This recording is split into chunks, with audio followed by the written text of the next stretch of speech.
gitna ng bagyo, siyang iyong tinig.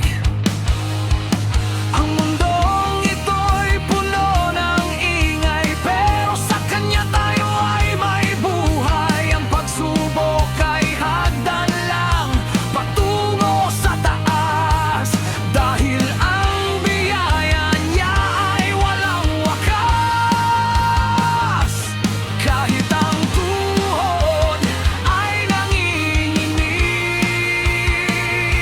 sa kanyang pangalan tayo'y titindig. Hindi tayo susuko, dahil ang Diyos ay nasa panig ko. Kahit anong pader ating ititibag, sa liwanag niya tayo'y magliliwanag.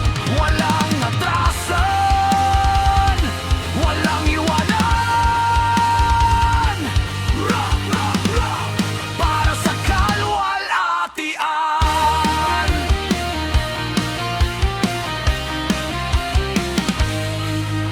Hindi ito laban ng ating sariling lakas, kundi ng Espiritong sa atin ay naglitas. Ang krus, ang sandata,